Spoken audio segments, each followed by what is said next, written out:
If you've ever seen a grocery cart crash that made people stop mid-banana pick, this was the one. And at the center of it, Goldie Karen, blonde, bold, and armed with a purse that could double as a medieval weapon.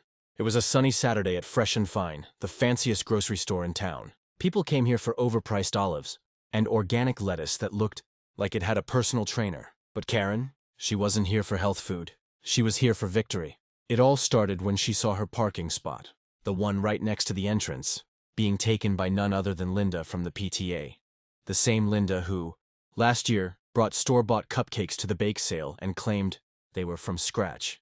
Karen muttered under her breath, "Not today, Linda," and stormed inside, pushing her cart like a warrior marching into battle.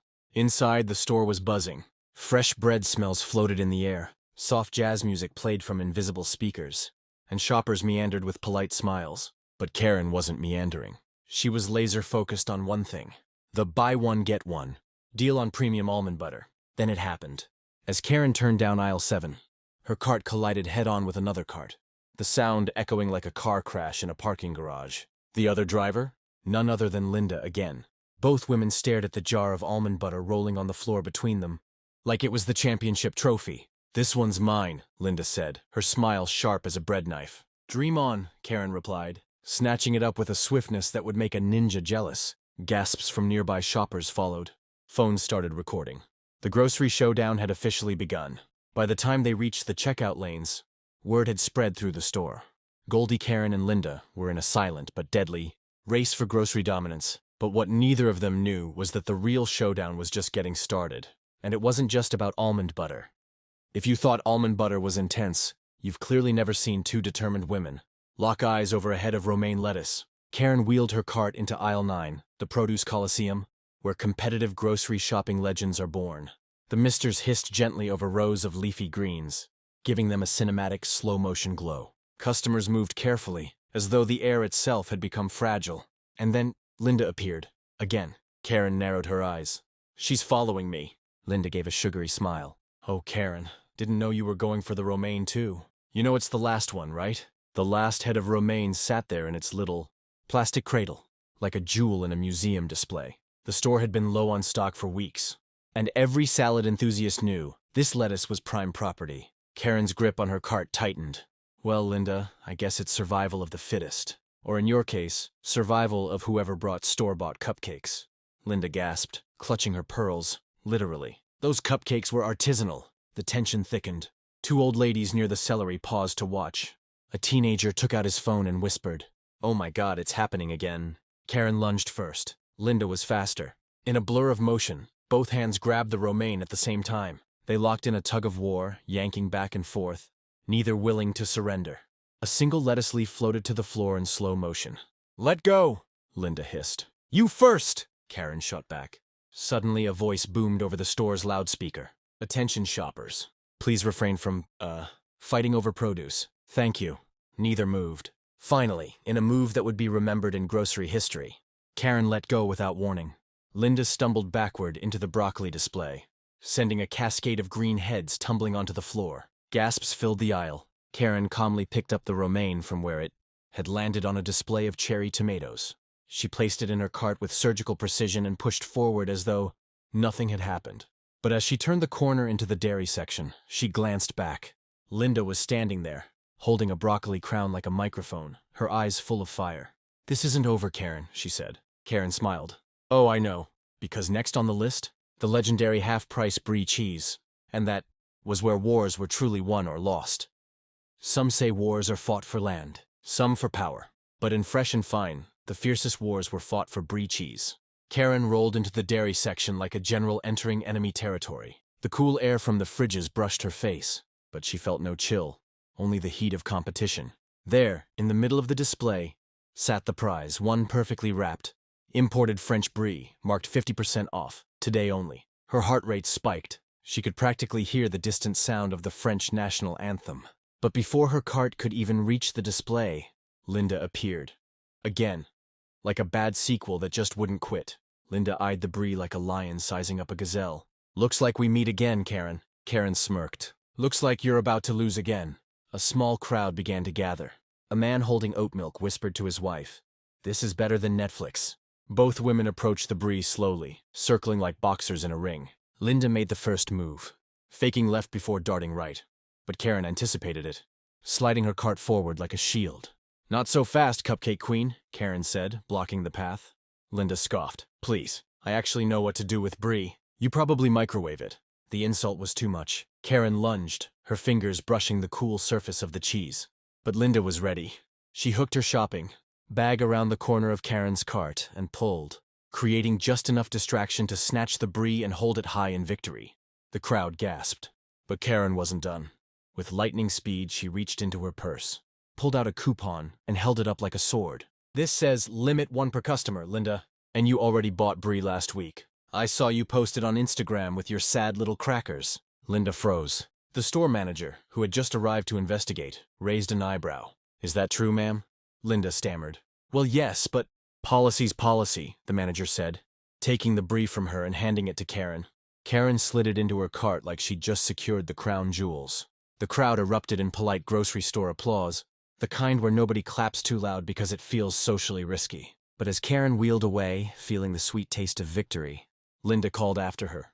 "Enjoy it while you can, Karen, because the checkout lane is where the real battle begins." Karen's eyes narrowed. She knew Linda was right. The showdown wasn't over. It was only moving to the final arena. The checkout lanes of Fresh and Fine weren't just registers. They were battlefields. This was where shoppers' fates were sealed, where the weak forgot their loyalty cards, and where the strong scored triple reward points. Karen approached the lanes with her cart full of spoils. Almond butter, romaine lettuce, the prized Brie, and a few just-because items she didn't even remember picking up. She could almost taste victory. But then she saw it. Linda, in lane 3, already unloading her groceries. Her cart wasn't full, but her expression was smug. Too smug. Karen's instincts tingled. Something was wrong. She glanced around and spotted a suspicious detail. The cashier ringing up Linda's items wasn't just any cashier. It was Mark, the store's fastest scanner. The man could beep a week's worth of groceries in under 2 minutes. If Linda got through first, she'd claim the moral victory. And Karen couldn't have that. Karen swerved into lane 2, directly beside Linda, and locked eyes. "Thought you could sneak past me?" Linda smirked. "Some of us don't need theatrics to win, Karen. We just get the job done." Mark's scanner beeped like a machine gun. Karen's cashier, meanwhile, was moving like a sloth on vacation, carefully examining each barcode as if studying ancient runes. Karen's eyes darted to Linda's belt. Her groceries were halfway through. She needed a plan, fast. Then she saw it. In Linda's cart, sitting innocently between a bag of quinoa and a carton of eggs, a jar of premium truffle oil. Karen leaned over to her cashier. "Excuse me, but isn't truffle oil on the restricted item list today?" The cashier frowned. "Restricted?" "Yes," Karen whispered conspiratorially. "They've been having issues with counterfeit imports." The cashier called over the manager, who inspected the jar with theatrical seriousness. "Sorry, ma'am," he told Linda. "We'll have to verify this." Linda's jaw dropped. "Verify? It's oil, not a diamond." But the damage was done. The pause broke Mark's rhythm, and suddenly Karen's lane started catching up. She tossed her loyalty card, coupons, and exact change onto the counter with military precision. In one final, glorious moment, Karen's cashier rang up her last item, the Brie, just as Linda was still arguing about truffle authenticity. Karen bagged her groceries with the grace of a champion and rolled toward the exit, tossing a polite smile over her shoulder. "Better luck next time, Linda." But Linda didn't look defeated. No, she looked ready. As Karen reached the sliding doors, Linda called out, "You think it's over? You forgot about the parking lot, Karen." Karen's heart skipped. The parking lot.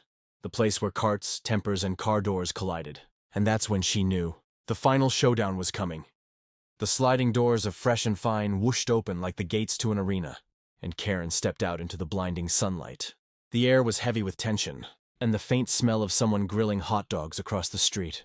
Her cart was loaded with trophies, almond butter, romaine lettuce, half-price Brie, the spoils of battle. She wheeled it across the asphalt, every step echoing like the march of a warrior heading home. But then, a shadow fell over her.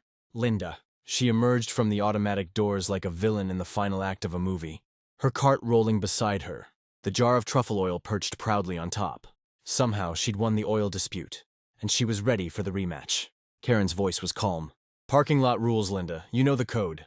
Linda smirked. "First one to the cars wins. No collisions, unless they happen accidentally." They locked eyes, carts aligned. tires squeaked against the pavement. A kid in the back seat of a nearby minivan whispered to his mom, "Is this grocery racing?" The signal came in the form of a squeaky cartwheel nearby. Both women launched forward. Karen swerved past a row of SUVs, her cart rattling like a roller coaster on a bad day. Linda was close behind, cutting corners so sharp she nearly clipped a Prius. Halfway through, disaster struck. A rogue shopping cart, left abandoned in the lot, rolled into Karen's path. She jerked the cart sideways, narrowly avoiding it, but Linda gained ground. They hit the final stretch, Linda ahead by half a cart length. Karen's mind raced. She had one move left. She reached into her grocery bags, grabbed the romaine lettuce, and tossed a leaf behind her like a banana peel in a racing game. Linda's wheel hit it. Not enough to crash her, but just enough to wobble. Karen surged forward. Both women slammed to a stop at the same time. But Karen's cart nose was an inch closer to her car's bumper. Victory. The crowd, yes, there was a crowd now, erupted in cheers. Someone even honked a horn. Linda stood there, breathing hard, eyes narrowed. Then slowly she smiled. "Well played, Karen, well played." Karen extended a hand.